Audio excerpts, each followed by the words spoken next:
We're beginning the ahadith of chapter 6, Bab al-Taqwa, God consciousness or fearing Allah subhanahu wa ta'ala. The first hadith is from Abu Hurairah radiyallahu anhu, who said that it was once said to the Messenger alayhi salatu wassalam, Man akramun nasi, who is the most noble of people, who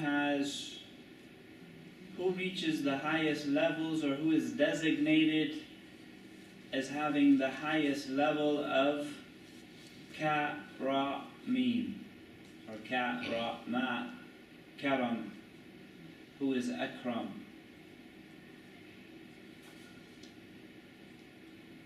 A note on a definition of karam from this perspective.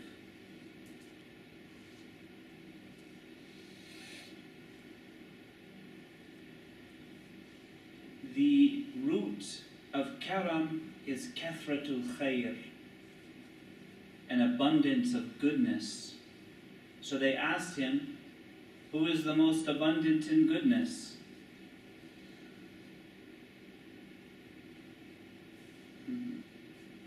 And he said, atqahum, the one with the most taqwa. So when they asked that question, he told them who is the most akram, right? Who is the one with the most karam, and who is the one with the most general, all-encompassing meanings of that. Right? Who brings together the most abundance of goodness. And he said that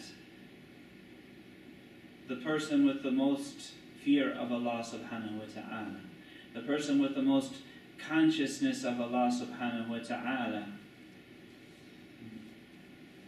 Ibn Adlan says, فإن من كان متقيا كان كثير الخير في الدنيا صاحب الدرجات العليا في الآخرة.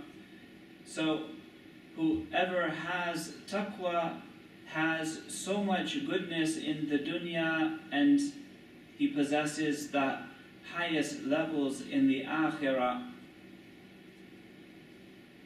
No.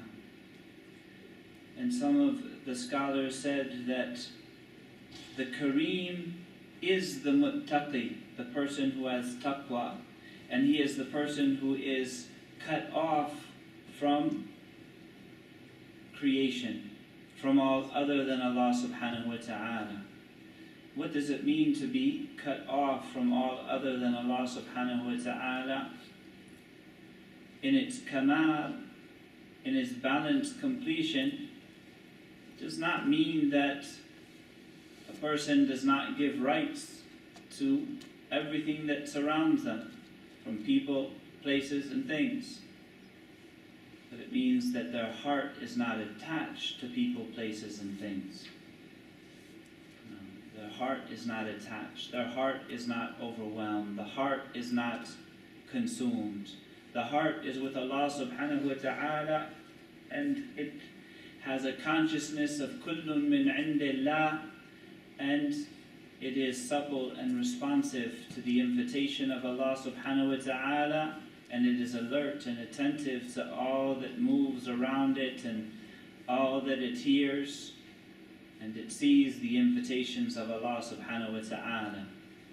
The outspoken, like the invitation to pray 5 times a day, or the call to prayer, clearly an invitation from Allah subhanahu wa ta'ala. The asbab that Allah has placed, what we call ahkam al-wad'iyya and usul al-fiqh, right? That's the first level of being attentive to Allah, is being receptive to the ahkam al-wad'iyya that Allah subhanahu wa ta'ala has placed. When the moment comes when dhuhr comes in, when the moment comes when asr comes in, when the moment comes when zakat needs to be paid. These are clearly invitations from Allah subhanahu wa ta'ala. But there are more subtle things that go on in our lives that are also more subtle, Allah speaks to us in subtleties as well. There are stimuli and other elements that Allah sends our way, and in those things Allah is speaking to us. And the muttaqi is receptive to those without hesitation. So of course they weren't satisfied with that answer. So they went on. There's my hadith. فَقَالُوا لَيْسَ عَنْ هَذَا نَسْأَلُكَ. That is not the taqwa, that's not the karam that we're asking you about. So he says to them, then it's Yusuf, Nabiullah, Ibn Nabiyullah, Ibn Nabiyullah, Ibn Khalilullah. Then it's Yusuf, the Prophet of Allah, the son of a Prophet of Allah, the son of a Prophet of Allah, the son of the friend of Allah, Ibrahim alayhi salatu wassalam. And then they said, that's still not the karam that we're asking you about. And he said, فَعَنْ مَعَادِنِ الْعَرَبِ تَسْأَلُونِ. You're asking us about the roots of the Arabs, which tribe is better than which tribe, which people is better than which people from among the Arabs. And that was what they were getting at. So this is a different type of karam. And his response, خِيَارُهُمْ فِي الْجَاهِلِيَّةِ خِيَارُهُمْ فِي الْإِسْلَامِ. With the condition, إِذَا فَقُهُ حَسُنَ يَحْسُنُ. Correct? To become the thing, the meaning of the verb. No. The best of them in Jahiliyyah, in the time before Islam, will be the best of them in Islam, so long as they gain comprehension. Interesting, faqhu, we could say that it's its original meaning. They gain understanding. They gain understanding of deen, not necessarily fiqh. But the exegetes say that it's fiqh, right? And the Sahaba said that it was an understanding of the ahkam of Allah subhanahu wa ta'ala, the rulings of Allah and the sharia. So that's part of enlightenment. That's part of what the soul is looking for. That's part of what the human soul is looking for, and people are at various points in their journey to Allah subhanahu wa ta'ala, and that journey has only one ending. From this dunya, everyone will end up at the point where they pass from this world into the between world, the barzakh, and the question becomes, at what state do they want to be in when they pass over? And enlightenment is an essential part of that. Now, we looked in the last chapter at the intelligent person is the one who, right, doesn't allow their self or their whims or their passions or their caprices and their desires to chase after everything that it has a hankering for, but it is the one who has self-control, dana nafsahu, right? Puts limitations on the self, doesn't let the self have its way all of the time, like the Lord of the Manor, and works for what is after death. Does that mean that we should not have any fun in life? That's not what it means. Does it mean that we shouldn't relax for a moment or have enjoyments or enjoy the company of friends and so on and so forth? No, of course, that's part of the delight of life, and part of that is an appreciation for what Allah gives us, but not to such an extreme that we forget and we leave and we no longer have our priorities in order. No. That there is a moment for this and a moment for this, and we see the big picture, right? We see the big picture and we work for the greater priorities as well, with a balance that allows us not to burn out, and we can safely get to the end. The best of them in Jahiliyyah, right? The ones who have the best traits in Jahiliyyah. When we were younger, we used to think, well, if they were like really good at being a Jahil, they're going to be really good at being Muslim. but it started to dawn on us that that's not what it meant. So that was a little bit of a disappointment. We thought we had something going for us. The best of them in Jahiliyyah will be the best of them in Islam. They asked about the Arab tribes, and his answer had nothing to do with the Arab tribes. No.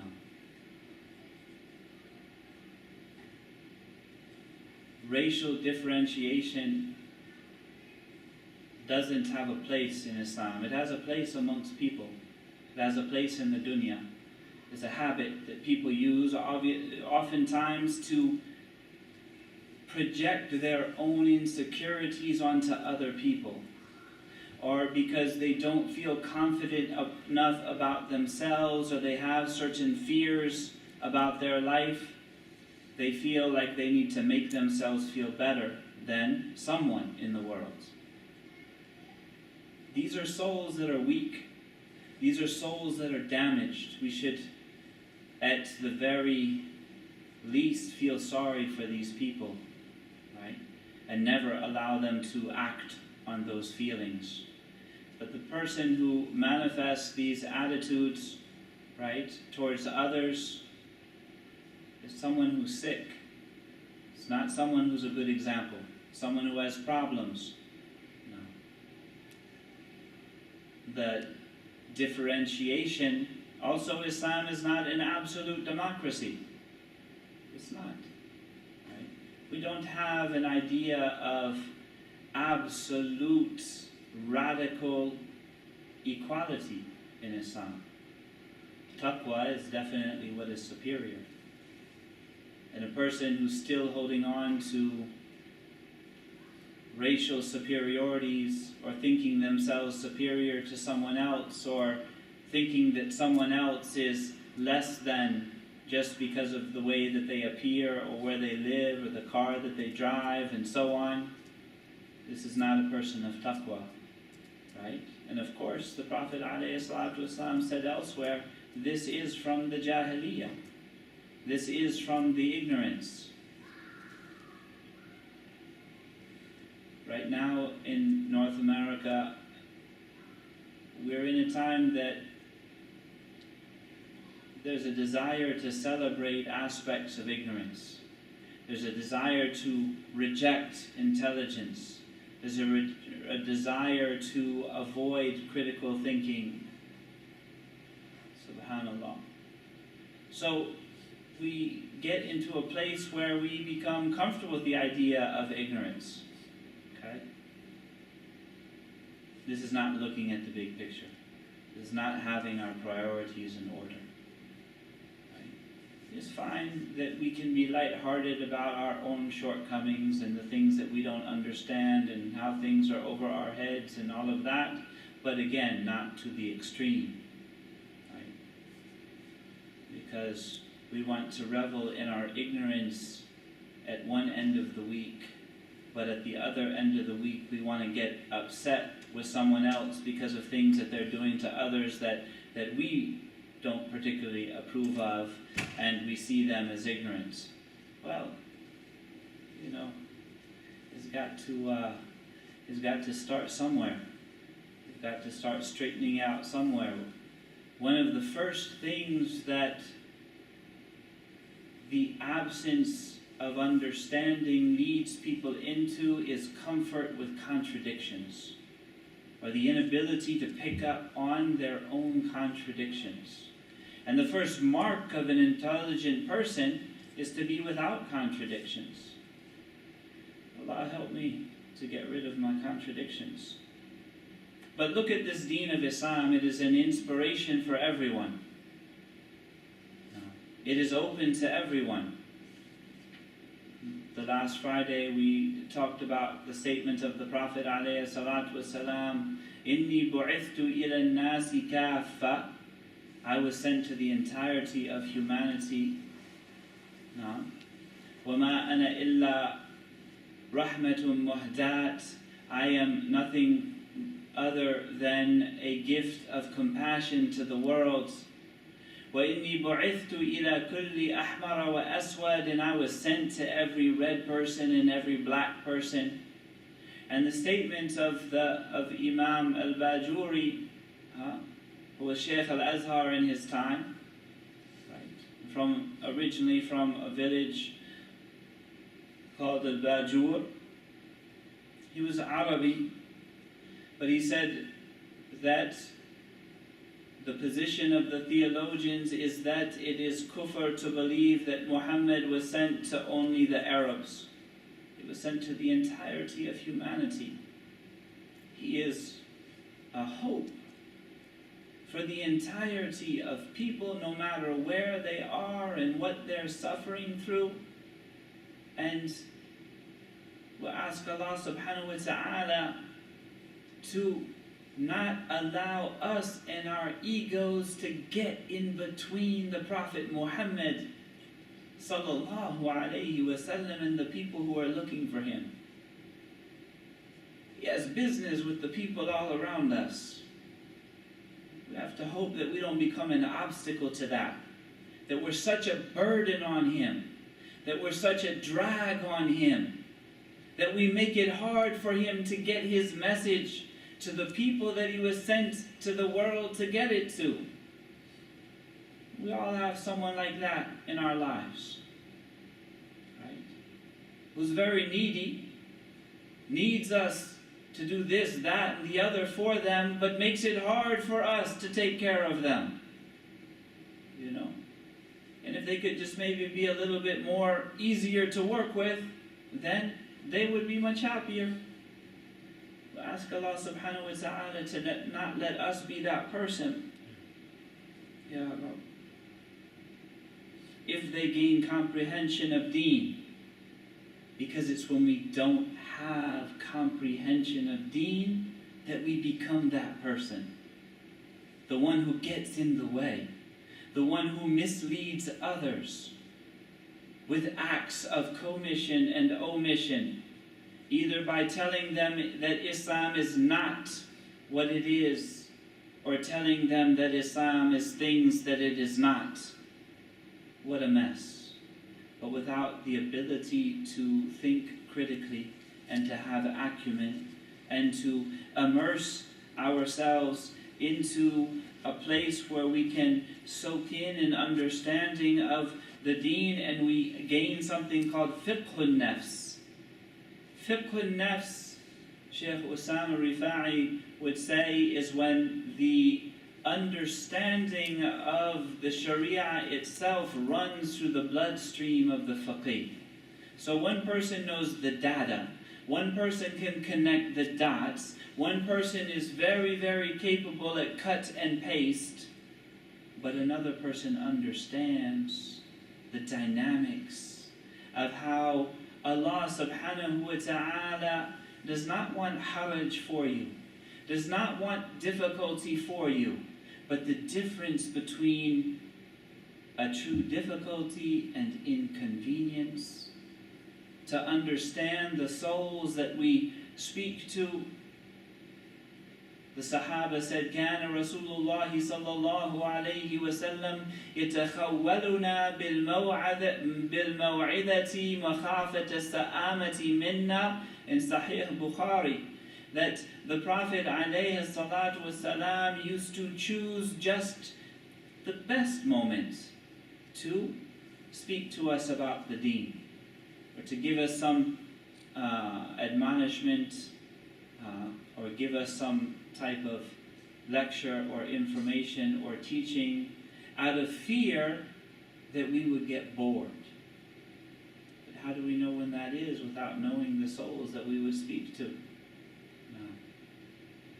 Not caring for the souls that we would speak to. Not being attentive to the needs of the people that we deal with, whoever they are and wherever they come from. And when I say that, I just don't mean people from one end of town on the other side of the tracks, everyone. بِكُلِّ مَقَامٍ مَقَالٍ, every situation has the words that are best for that situation. And the Prophet ﷺ was here for the wealthy person, and he was here for the poor person, right? He was here for the white person, and he was here for the black person. He was here for the Arab, and he was here for the non-Arab. No. Subhanallah, it's not a game. It's real. Allah wake us up to the real.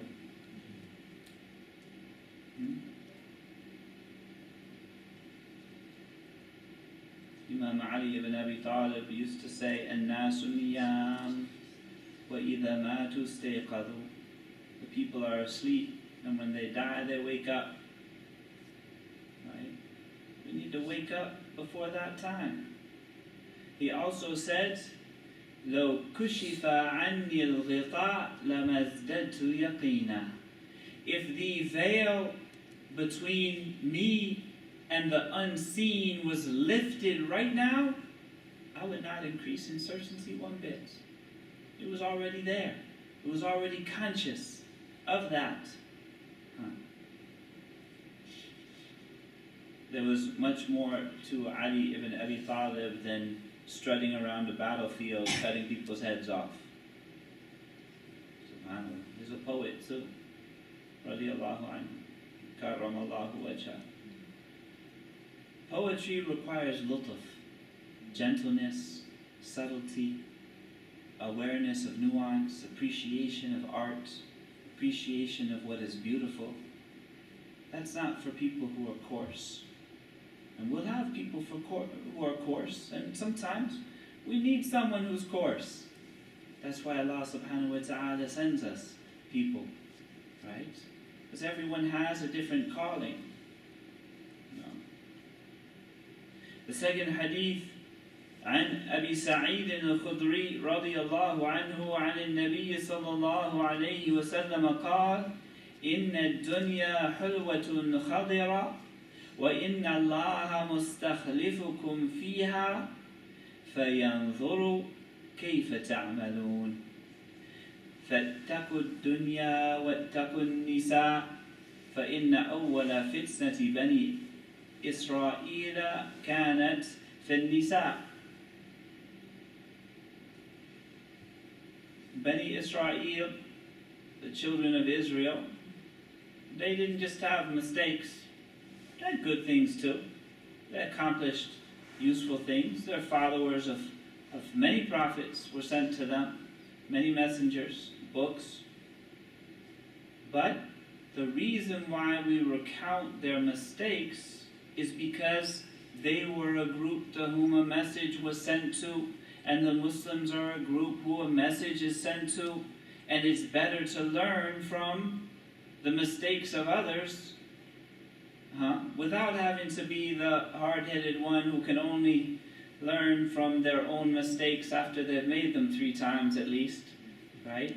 But that's my situation, not your situation, okay? So that's why we have the i'tibar. Remember also that the Muslim community does not have a problem with Jewish people until 1948. We can recount this incident, right, in the middle of the what century when something, there was like a fight or a riot or something like that, but there's always going to be things like that in human history. But this idea that we're supposed to hate people and always be upset about certain things and maybe even revel a little bit when their gravestones get kicked over and all of that, none of that is in the Muslim consciousness, right? Until 1948. We had a bad situation, right? When people were aided and abetted in doing something that was wrong, right? There was a crime in international law. 2 wrongs don't make a right, okay? But we don't have to become hateful people and spiteful people, and it's an easy thing for me to say because I'm not, a Palestinian, but it's truth, right? So there's a problem. Are we people of truth, or are we people who are tribal? Are we truthful or tribal? Of course, we differentiate between, a Zionist who has an agenda to hurt other people before getting a chance to hurt them, this type of thing, and someone who is just a member of the Jewish religion. We differentiate those things. And this is an important point to make. I imagine that you all have already made it in your communities. No. SubhanAllah. The current situation, there's no give in it. It's a lot of stubborn people. Stubborn in their ways. Right? All of whom believe that might makes right and full-on frontal assaults are the only way to solve a problem, or at least get headlines that are needed to win the next election, and of course that requires a whole lot of funding and so on and so forth. No. And I would imagine that there will come generations who are just sick and tired of it and might try a different way to go about it, even if it means sacrificing a little bit, even if it means being human a little bit. It's not that bad to be a human being. What's a human being called?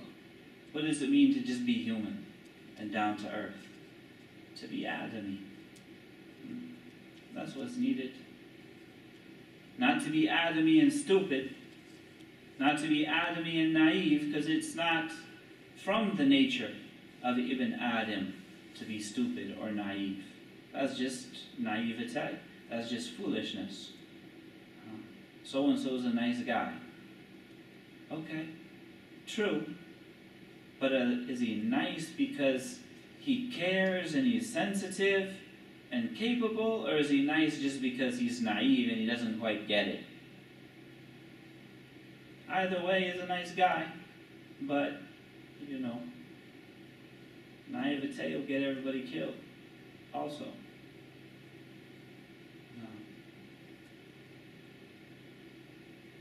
If everybody is a sheep, and there's no shepherd, and there's no sheepdog, those sheep aren't going to make it too long. Right? We have a lot of wolves in sheep clothing. We need is 1 or 2 sheep in wolves clothing. That's what we need. No. Being religious or adherent or multazim can't be a synonym for naivete and inability. Ajiz. Doesn't mean that we jump to the opposite extreme and we're running around trying to bully people and, you know, coerce people and be aggressive and this type of thing. Balance is what it's all about. What's your plan to create balanced human beings? Right? For people who have children, for people who might participate in a community, what's the plan for generating a generation or two of balanced human beings? What is your succession plan? Right? Or are we just wearing the white blazer, you know, of the valet and the waiter and the shoe shine in the country club? Because that never goes anywhere. There's no future in that. That's what Jannah is for. You want to have a country club, right? Well, Jannah is the sustainable country club. You've got to do something, which is what we're getting to. If I would stop rambling on, forgive me.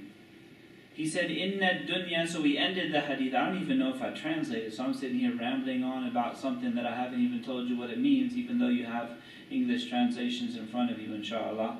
So the Prophet ﷺ, so I rambled on about this because the Prophet ﷺ said that the dunya is sweet and green, and Allah has made you caliphs, khulafa, khalifas in it. He's left you in charge of it. So look at how you act.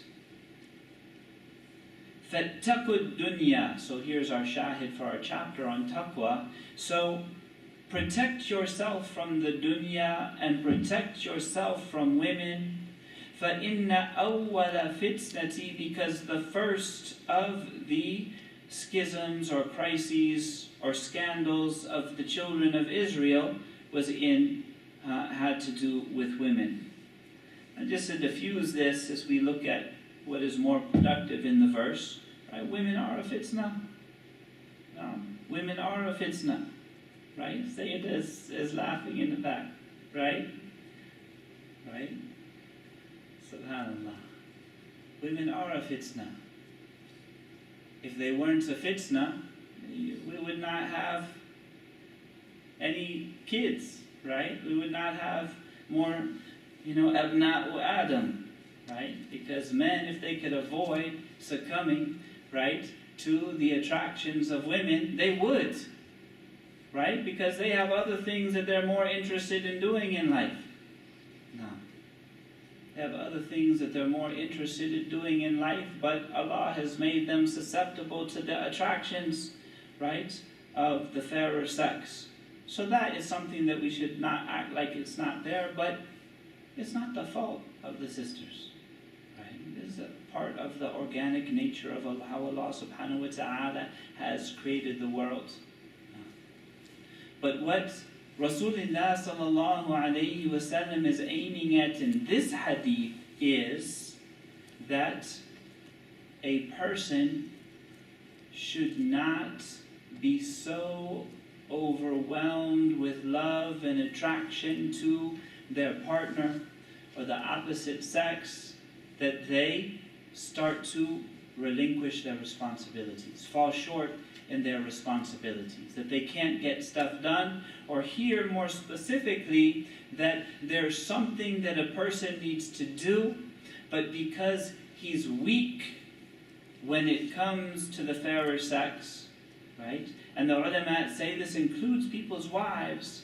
He might listen to that one who he has this deep love for and allow them to change his mind or to hold him back or divert his course of action when he knows that this is what is supposed to be done, but he's talked out of it. So be careful that this not be you. Let this not be you. And we could see that the same could go for both men and women in this situation. No. So that's the back end of the hadith. The front end, though, Rasulullah sallallahu alayhi wa sallam says the dunya, this world, is sweet and green. People like the way that things that are sweet are to the taste, and they find that the green gardens and the beauty of the earth, right, is pleasant to the eyesight, and the dunya has both of them to offer. So be careful that you don't get distracted from your mission, right, from your priorities, by being sucked in too deeply into those things, while we can appreciate those things with balance. So again, right, the speech here is about avoiding imbalance. Because Allah subhanahu wa ta'ala has made you Khalifa in the earth. Either Khalifa from Him or Khalifa for the generation that came before you, which would illustrate the importance of benefiting from the generations that preceded us. And also there's the implication of our responsibility toward the world. To spend of it in a way that pleases Allah subhanahu wa ta'ala, to engage with it in a way that pleases Allah subhanahu wa ta'ala. So look carefully, each of you, to how he acts in the world or she acts in the world. Be conscious, be aware. Don't walk around like a bull in a china shop, right? وَعِبَادُ الرَّحْمَنِ الَّذِينَ يَمْشُونَ فِي الْأَرْضِ هَوْنًا. And the slaves of the All-Merciful tread gently in the earth. So what is earth? There's the natural environment, there's the built environment, there is human society, there are the animals that we work with. As we move on to the next hadith, we'll talk about Adi ibn Abi Hatim, who used to actually feed the ants. He said, these are our neighbors, and they have rights on us, right? So this conscientiousness, God consciousness is one way of understanding taqwa. It's also a way of understanding muraqabah. But here we're looking at our conscientiousness to the world around us. وَاسْتَخْلَفَكُمْ فِيهَا. He caused you to be khalifas, responsible for it. And in the verse of Quran, وَاسْتَعْمَرَكُمْ فِيهَا. هُوَ الَّذِي أَنْشَأَكُمْ مِنَ الْأَرْضِ وَاسْتَعْمَرَكُمْ فِيهَا. He's the one who produced you from the earth and then made you responsible for its development. What development? Positive development, constructive development, such that in Sharia, if a person goes out to a territory that's not necessarily owned by anyone, which probably doesn't really exist too much in the world anymore, and starts to produce on that land, well, if there are no rightful claims to that land, then land can be granted to that person. And it's called Ihya al-Amwat, that principle in Islamic law. Reviving dead land, literally. That's the translation. Meaning land that is not being used to produce anything directly, and a person is now turning it into something that is positive and constructive and productive, and puts in that effort, has a right and a claim on that land that should be granted in a court of law, unless there's no conflict there already, like is owned by the people who actually, this is their country, right? That's a different issue. Subhanallah. فَاتَّقُوا الدُّنْيَا وَاتَّقُوا النِّسَاء. The Native Americans, is interesting that after the turn of the 20th century, they keep getting into situations where there's disputes, so they've been pushed and pushed and pushed, and the treaties were broken and broken and broken, but then they still want to break the treaties. Even now, they still want to break what little is left, and they say, well, let's make a new agreement. How can anyone trust anyone? Lying and treachery, deception. People think it's innocent. People think it's the nature of the world. People think you're stupid if you don't know how to do it. I mean, that's really what's going on, right? I think maybe I'm not the only convert in the room, but for the most part, right? People know what I'm talking about. Right? Someone who doesn't know how to lie well, what do we say about them? We don't say, oh, mashallah. Right? That's not what we say. Reading Riyad al-Salihin when you're young is a good thing, but it also doesn't prepare you for the reality of it. What do they say? Weak. Stupid. Ajiz. The problem is, why is it sidq and amana that Rasulullah sallallahu alayhi wa sallam represents? Because once a person lies once, lies again, establishes a pattern, how can we ever believe what they say? How can we ever take them seriously? How can we ever trust them again? There is a social contract. It is not the social contract of Rousseau. Yes, that is a whole lot of bovine fodder, right? Of course. Sort of details and fantasy of the existence of something, right? That we all know not to be the case, right? That's true. But there is a default, unspoken, necessary social contract that society, civilization cannot work unless I can trust that when there's a two-lane road, that the person in the oncoming lane is not just going to decide that they want to end their life by pulling into oncoming traffic. Or that they're so upset today that they're going to pop up on the sidewalk and mow people down. There is nothing stopping someone from doing that. And a million other things. There's no way to prevent it. Except conscience. Except a degree of honesty, or at least red lines. We have to be able to trust one another. It is an amana over a society, a community, a nation, if we want. to make sure that red lines aren't crossed, that we don't spiral into a situation where it's the law of the jungle.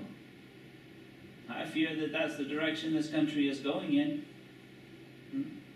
They're comfortable in operating that way with other nations in the earth, with people in their own country. And if they keep going on this path, it's all going to turn in on itself. But you are the people who are sent by a Sadiq and al-Amin. That's something above and beyond. Muslims like to think that they're special. Muslims like to think that they're the chosen people. Right? Well, maybe they are. Maybe they're not. If they start acting like it though, mashallah, maybe they are. You know? But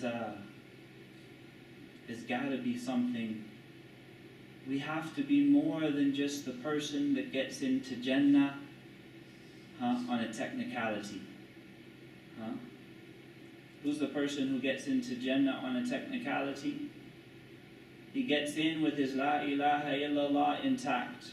Because Allah promised that whoever says La ilaha illallah, Muhammadur Rasulullah, will enter Jannah. But everything else is a mess. Abusive, damaging, untrustworthy, treacherous, all of these things, but the La ilaha illallah is there. So khalas, I'm good. Well, no one gets into Jannah except by the rahmah of Allah subhanahu wa ta'ala, and Allah has promised that He will reward La ilaha illallah Muhammad Rasulullah. So in that situation, the person gets into Jannah on a technicality. The problem is, no one is promised that they will make it out with their La ilaha illallah intact. No. And the madhinna, the place where tadhunnu, where you think you're going to find salb al-iman wal-iyadu billah, right? The loss of iman is where people are doing all of this jahl, all of this ignorance. That's the meaning of ignorance in Islam. We have our technical epistemological meaning, right? Adam al-ilmi bil-ma'lum, right? But the reality, the essence, the philosophy that informs it is acting a fool. That's what it is. Doing all these things, that's jahl. And in Arabic language, that's the way it's used, right? Yujahiluhu, meaning he's being argumentative with this other person and, being outrageous. So a person should look carefully, critically, at the way that they comport themselves. No. So protect yourself from being swept away from the dunya and losing sight of reality. Because it's good to be able to speak to people where they're at. And it's good to be able to understand where they're at. It's good to be ibn waqtika, a child of your time, a child of your moments. But not to the degree that we get swept away totally. Ya Rabbi, Allah put life in our prayers. And don't be swayed by your significant other to not do what needs to be done properly. No. And this whole war of the sexes that we have, who gave us the war of the sexes? No? Sounds like 1980s television, some event on 1980s television, right? Was there a show? It's called, when I was real little, called like Love American Style. I don't remember what it was about, so please don't take me to account for the content. But it sounds like something from then. But where does it come from? It comes from second wave feminism in America. No. The war of the sexes is an attitude that comes from second wave feminism, which is white, upper middle class, suburban women's lib. No. And they will tell the rest of the world the women of the rest of the world, what they should do. And that's rejected by One, third wave feminism, but more importantly, third world feminism. No.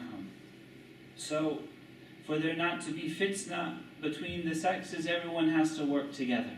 We protect one another. المؤمنون والمؤمنات أولياء بعضهم بعضا. Now, the believing men and the believing women, whether they're married to one another or not, are allies of one another. Together we'll make it. Together we protect one another. If we have to see our Muslim fraternity and our Muslim community as a single tribe that is not further subdivided by tribes, then maybe we do need to get a little bit tribal. Maybe we do need to get a little bit tribal if that's what it takes. We see cultures and we see nuance and we see relief in cultures, and we respect them, we enjoy them, and we celebrate them, and we accept families and we accept tribes and all of these things, but not to the degree that it pulls us off message, not to the degree that it becomes an obstacle to fulfilling our mission, the istikhlaf of Allah subhanahu wa ta'ala in the earth and making it back home to Allah safely. No. And we expect that there will be many in our community who can't see this level of subtlety, of nuance, and so on, and that's okay, so long as they're not the leaders making the decisions on our behalf. Right? Because if you have a hospital, you expect someone to show up who's got a little cough or a sniffle or something like that. You know, it needs to be cured, healed. Allah give us healing. الثالث عن ابن مسعود عبد الله بن مسعود رضي الله عنه أن النبي صلى الله عليه وسلم كان يقول اللهم إني أسألك الهدى والتقى والعفاف والغنى. Subhanallah, Sayyidina Shaykh Abdul Rahman taught me this dua. If you came and you asked him for advice, specifically for advice, he would always go to the ahadith of the Prophet ﷺ, and he would bring a volume, right? And he'd have something in his mind, he'd bring it to you, and he'd show it to you where it was in the particular set that it was in, and that would be his advice. And once I asked him for husn, I said, I'm going to Umrah, and when I go, I want to focus on asking Allah subhanahu wa ta'ala for a good ending. Do you have something that I can say while I'm there in the sacred precincts to ask for a good ending? Husn al-Khitam. And he went and he brought from his quick reference, which was al-Jami al-Saghir of Suyuti, but the edition that was expanded by the Chief Justice of Beirut, Qadi Yusuf al-Nabahani, and he pulled open the hadith, this one, Allahumma inni as'aluka al-huda wal-tuqa wal-afafa wal-ghina. Oh Allah, I ask you for right guidance, and for taqwa, and for temperance, right, and for self-sufficiency. And there is another part to the dua in some of the narrations, which is Allahumma inni as'aluka al-huda wal-tuqa wal-afafa wal-ghina wa as'aluka al-tawfiq wal-ikhlasa wa husn al-khitam. And I ask you for tawfiq, I ask you for sincerity, ikhlas, and I ask you for a good ending, husn al-khitam. So here is the shahid of the chapter. I ask you for right guidance to know which way is proper. I ask you for tuqa, which is also another rendering of taqwa. I ask you for afaf. Afaf is to stay away from things that would be considered blameworthy. And ghina, right, which is ghina nafs. Right? How many people have heard of ghina nafs before? The ghina of the nafs. Ghina nafs is a soul or a self that is sufficed, that feels no need. One person may live in a 10-room villa, a 4-car garage, and 4 cars to go in it, but feel like they're unfulfilled and they need more. And another person may live in much less than that, and people look at his situation and feel sorry for him, but inside himself he doesn't feel like he's got any need for anything. Who's the rich man? Who's the wealthy person? Who's the ghani? Because clearly the first person is not ghani, according to the meaning of the word. But this person is not feeling like he's missing something. It's a type of grace. Allah give it to us in all of the situations. And Allah give you all a lot of wealth too. And a good head on your shoulders. Number 4. الرابع عن أبي طريف عدي بن عن أبي طريف عدي بن حاتم الطائي. Adi ibn Hatim was a late convert to Islam in Medina. He is the son of Hatim al-Ta'i. Hatim al-Ta'i died before the prophecy of the Prophet ﷺ, and he's the one who everyone says that, oh, so-and-so's generous like Hatim al-Ta'i, right? We went to so-and-so's house to eat, right? And it was ta'iyya, right? It was so generous. They said that Hatim al-Ta'i, I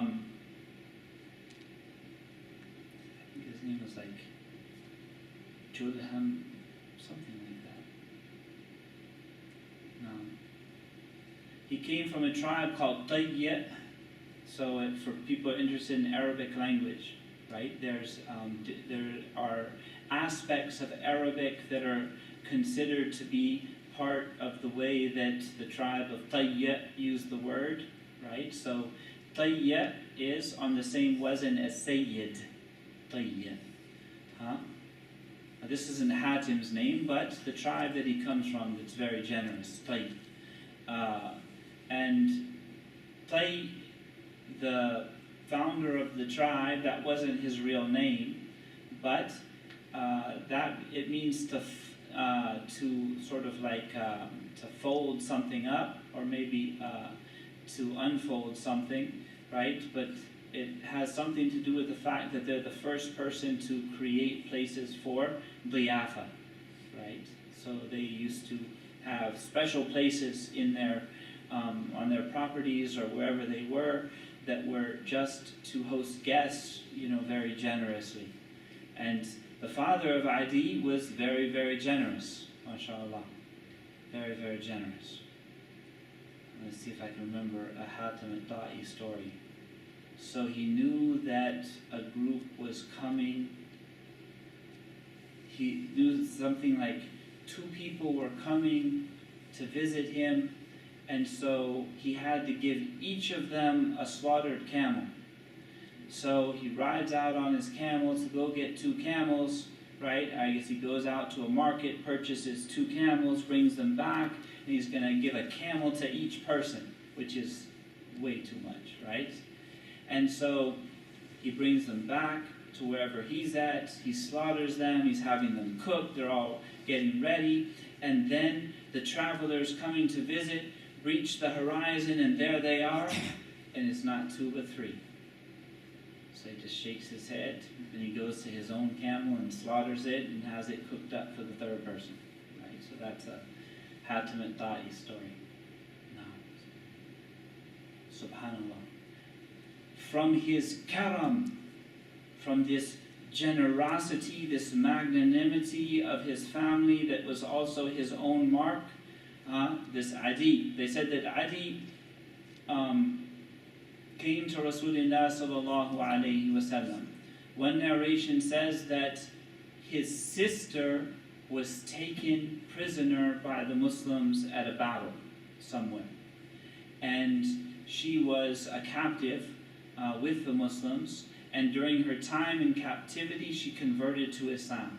and eventually returned back to her tribe. And she told her brother Hatim all about the Prophet ﷺ, and he's this and he's that. You'll really like him. You should go see him. And he went to see the Prophet ﷺ and found him, right, to be just as his sister said, and he accepted Islam in the same way.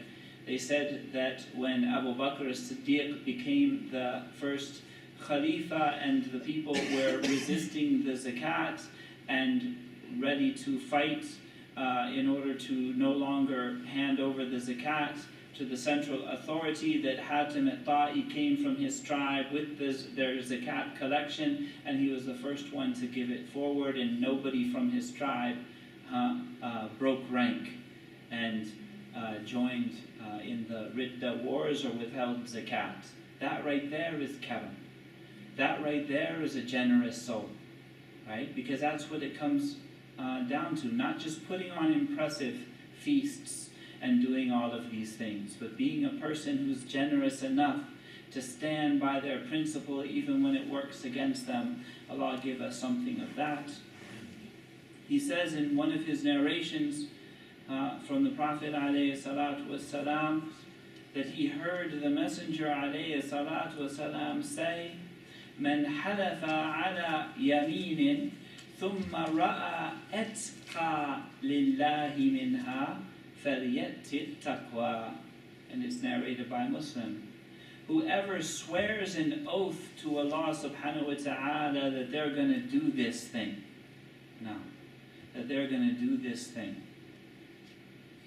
There's a sense that you have to do it now. You can't not do it. But the teachings of Islam are such that if you swore that oath at that moment, but you see that there's another course of action that would be superior in conduct and more pleasing to Allah subhanahu wa ta'ala, and here closer to taqwa, then don't feel like you have to stand by it like a stubborn, big-headed person, right? You can switch, right, to what is superior. Tafadhal. Can you give an example? Let's see. I swear that if I make it back to Oakland, I'm going to open a food pantry. And I get to Oakland and I see that there's already a lot of food pantries. And that's not really what people need. They need medical attention, they don't have health care, or their kids just need help getting through school and graduating high school and being ready and figuring out how to get into a proper college and on a proper career path. And this is really what would be better than what you swore to do, because you had no idea what people actually needed. You just are at such a far distance that you think you know. Well, you could switch to something that is superior in that situation, right? So you're doing something that is in the same vein of what you swore to do, but here it is something that is actually doing something that people need, right? Doing something that people need in a more sustainable and enduring fashion. Or someone swears something that actually is maybe they swear they're going to do something that may not exactly be the best conduct for a Muslim, but they swear they're going to do it. And they see that, well, that's not really what I should be doing. I realize now maybe I said that in the heat of my ignorance, and I see that there's a better way to go about it, so let me do this instead that is more in keeping with, you know, a respectable person. No. So there's an idea. Tayyib, Allah yubarak fikum.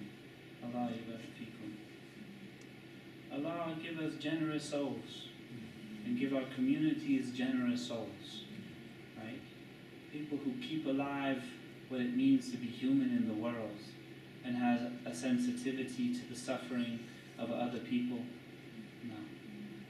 And we do that, you know, within a full sense of the presence of Allah subhanahu wa ta'ala. With joy and happiness and comfort, and show us our comforts, and show us our happiness, and show us our renewal in things that don't necessarily have to cost money, and things that give a contentment to the soul, right? As opposed to being swept away with the dunya and all of its terrors and horrors and suffering and disappointments, Ya Rabbi, and wants and falling short and I can't quite make it. Ya Rabbi. Ayyadakum Allah, ahsan Allah ilaykum, barakallahu feekum.